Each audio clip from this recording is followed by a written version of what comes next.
ubur-ubur dan koral. Satu mirip tanaman, sementara satunya berenang mirip ikan. Tapi entah bagaimana mereka berhubungan. Keduanya termasuk dalam famili yang sama, yaitu makhluk dengan tentakel menyengat. Oh, mungkin sulit dipercaya, tapi koral atau karang sebenarnya hewan. Tanaman membuat makanannya sendiri, koral tidak. Koral terdiri dari ribuan polip, yaitu hewan berbentuk tabung kecil. Mereka punya lengan mirip tentakel kecil yang berguna menangkap dan membawa makanan ke mulutnya. Koral tampak tidak berbahaya, layaknya bunga laut yang cuma diam di tempat. Mungkin ubur-ubur juga ngiranya gitu. Jadi mereka berenang ke dekat koral demi bersembunyi dari predator besar dan bom, dalam sekejap koral melahapnya. Ahli biologi terkejut melihat kekuatan koral. Menangkap hewan besar yang bergerak, tidak seperti mereka, butuh kerja tim yang hebat. Beberapa polip menangkap kepala ubur-ubur yang bertentakel, sementara yang lain dengan cepat mengincar lengan untuk makannya. Dan ubur-ubur malang ini takkan bisa melarikan diri. Karena keduanya adalah sepupu jauh, para ilmuwan meyakini koral kebal terhadap racun dari sengat ubur-ubur. Kalajengking dan kutu. Kutu jelas mirip serangga, tapi dengan mengikuti garis keturunannya, para ilmuwan menyadari kutu berkerabat dekat dengan kalajengking. Mereka bisa hidup dari makanan cair, punya indera penciuman kuat untuk mencari makanan, dan punya 8 kaki. Kalajengking lebih tahan hidup di kondisi berat. Mereka bisa bertahan 1 tahun tanpa makan. Tapi saat makan, yaitu setiap beberapa minggu sekali, mereka tak hanya mencari makhluk kecil seperti serangga dan laba-laba, melainkan tikus dan kadal. Diperkirakan, keduanya sudah ada lebih dari 400 juta tahun. Yap, jauh sebelum dinosaurus ada. Atau aku. Para ilmuwan meyakini keduanya adalah salah satu hewan pertama yang pindah dari air ke darat.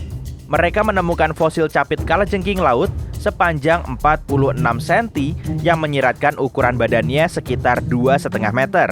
Bahkan, setelah menemukan capit itu, para ilmuwan menyadari kepiting, kalajengking, dan laba-laba raksasa di zaman dulu jauh lebih besar daripada perkiraan kita. Meerkat dan civet bentuknya mirip kucing, tapi sama sekali tidak berkerabat. Dari badannya yang lumayan panjang dan lentur, kita bisa tahu mereka berkerabat dengan musang dan luwak. Keduanya merawat anak-anaknya di sarang bawah tanah, tapi meerkat suka kerja sama tim. Mereka melakukan hampir apa saja bersama, termasuk merawat dan membesarkan anak. Civet lebih introvert dan tidak suka kumpul-kumpul. Saat lahir, civet sudah berbulu, bisa bergerak, dan bisa dibilang siap menghadapi dunia. Sementara itu, di tahap awal kehidupannya, meerkat belum punya indera lengkap dan perlu waktu untuk menjadi dewasa. Saat sudah dewasa, meerkat super kuat, mampu menahan bisa ular, punya metode sendiri dalam menangkap kalajengking, punya penglihatan tajam, dan mampu bertahan tanpa air. Mereka cuma mendapatkan cairan dari makanan. Civet adalah hewan nokturnal, sementara meerkat lebih suka tidur di malam hari dan aktif di siang hari. Manusia dan kanguru. Yap, kita dan kanguru berpisah jalan sekitar 150 juta tahun lalu. Tapi kita masih punya garis keturunan yang sama, dan beberapa tahun lalu, para ilmuwan menemukan genom yang hampir identik. Ini mungkin menjelaskan tentang seperti apa kita di masa lalu. Bagus, untung aku belum ada saat itu. Sementara tangan kanan mayoritas manusia lebih dominan, sebagian dari kita ada yang kidal. Sama seperti kanguru. Setelah mulai berjalan dengan 2 kaki, 2 tangan kanguru nganggur. Saat itulah salah satu tangannya mulai lebih dominan. Kanguru, seperti kebanyakan mamalia, punya ekor untuk menjaga keseimbangan, terutama saat berlari. Di pohon evolusi kita, ekor ini menghilang. Gorila, simpanse, atau kera lain, termasuk kita, tidak memilikinya. Hewan berkaki 4 butuh banyak energi untuk melangkah. Sementara kita bisa berjalan dengan 2 kaki lebih mudah karena gravitasi. Setiap kali melangkah, kaki menarik badan ke depan. Dengan begitu, kita memakai 25% energi lebih sedikit dibanding saat merangkak. Jadi, kita tidak butuh ekor lagi untuk keseimbangan. Semut dan lebah. Tunggu. Kalau bahas lebah, kenapa aku ingat lagu Mipan Sususu terus ya? Oke, lanjut. Kalau ada reuni keluarga, lebah pasti tidak mengundang tawon. Para ilmuwan pernah mengira semut lebih berkerabat dengan tawon. Ternyata mereka cuma berkerabat dengan beberapa spesies, seperti tawon penggali dan lebih dekat ke lebah. Baik semut dan lebah punya mata unik yang terdiri dari gabungan mata kecil dan antena. Keduanya makhluk sosial, hidup dalam kelompok besar, bekerja keras, dan suka sekali kerja tim. Mereka membangun sarang dan pulang setelah makan. Mereka juga sangat bertanggung jawab dalam segi sosial. Semut membersihkan sarangnya, membuang daun, sisa makanan, bangkai serangga, memakan serangga berbahaya, dan menggali terowongan yang membantu tanaman tumbuh lebih baik karena udara lebih mudah masuk ke tanah. Lebah membuat madu dan membantu penyerbukan. Itu sebabnya alam sungguh beragam. Burung dan dinosaurus. Burung berasal dari kelompok pemakan daging yang sama dengan T-Rex, yaitu Theropoda. Dalam bahasa Latin, artinya kaki monster. Serem. Ada fosil burung kuno yang berumur 150 juta tahun. Bentuknya mirip dinosaurus kecil berbulu dan punya gigi tajam.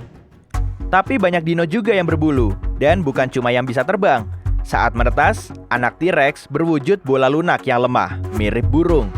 Bulunya berguna menjaga kehangatan dan sebagai perlindungan. Velociraptor juga berbulu dan punya pergelangan tangan beruas, pergelangan kaki bersendi, dan 3 jari kaki.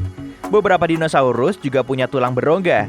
Ada yang mengerami telurnya, sementara yang lain tidur dengan kepala di bawah lengan sambil melipat tubuh, seperti burung, dan cakarnya juga mirip.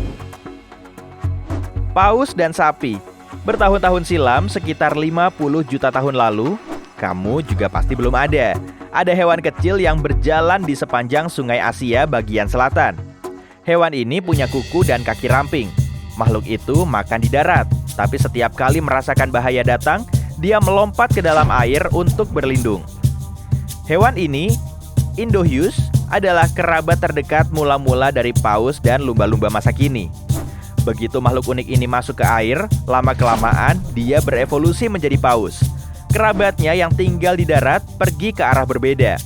Sekarang kita mengenalnya sebagai mamalia berkuku, termasuk sapi, domba, babi, jerapah, unta, rusa, dan bahkan kuda Nil. Belangkas dan laba-laba. Kepiting yang satu ini punya cangkang mirip kepiting lain dan menghabiskan kebanyakan waktunya menyusuri dasar laut. Tapi meskipun begitu, mereka lebih berkerabat dengan laba-laba daripada kepiting yang mungkin mereka temui pas nongkrong. Belangkas punya 10 mata di samping dan punggungnya, berdarah biru dan bisa menumbuhkan anggota tubuh. Seru juga, tubuh kepiting ini bersegmen dengan kaki beruas, sama seperti laba-laba. Belangkas sudah ada di bumi selama 500 juta tahun, dan leluhur prasejarahnya bisa tumbuh hingga setengah meter. Ekor mereka lumayan panjang, yang dijadikan alat penggali saat mencari makan. Dengan ekor ini, mereka bahkan bisa membalikan diri saat jatuh terbalik. Untungnya, evolusi belangkas tidak berlanjut hingga bisa berjalan di darat, seperti sepupu mereka. Lanjut, ada trio yang unik di sini, tapir, kuda, dan badak. Meski mirip babi dengan belalai, tapir tidak berkerabat dengan babi ataupun gajah. Badak awalnya berasal dari Amerika Utara, dan badak mula-mula tidak terlihat seperti batu besar berkulit tebal seperti yang kita lihat sekarang. Badak lebih mirip mamalia kecil seukuran kuda poni. Beberapa kuda mula-mula juga berkeliaran di daerah yang sama dan lebih mirip anjing kecil dengan kaki berkuku. Tapir mula-mula pun juga kecil. Para ilmuwan juga menemukan mamalia kecil berkuku lainnya. Ini nama panjangnya, yang tinggal di India, yang saat itu masih berupa pulau, lebih dari 50 juta tahun lalu. Tulang rahang bawahnya menyatu dan ia merupakan herbivora, seperti kuda dan badak. Meski bukan leluhurnya, hewan ini membantu para ilmuwan mengetahui bagaimana ketiga hewan ini masuk dalam kelompok yang sama. Gajah dan lembu laut. Dulu, lembu laut berjalan di darat, dan buktinya, para ilmuwan menemukan hewan unik. Ini dia, dari pohon keluarga lembu laut awal-awal. Hewan ini hidup di Jamaika prasejarah dan punah 40 juta tahun lalu. Saat ini, Berat lembu laut setara dengan piano dan kamu bisa menemukannya di sungai dan perairan pesisir dangkal di Laut Karibia, Sungai Amazon, Afrika Barat, dan Amerika Serikat Selatan. Tempat mereka disebut manatee. Berat gajah setara bus sekolah dan tinggal di daerah tropis Asia dan Afrika. Keduanya berpisah jalan, tapi jika melihat hewan unik yang satu ini, entah kenapa, kita bisa melihat hubungannya.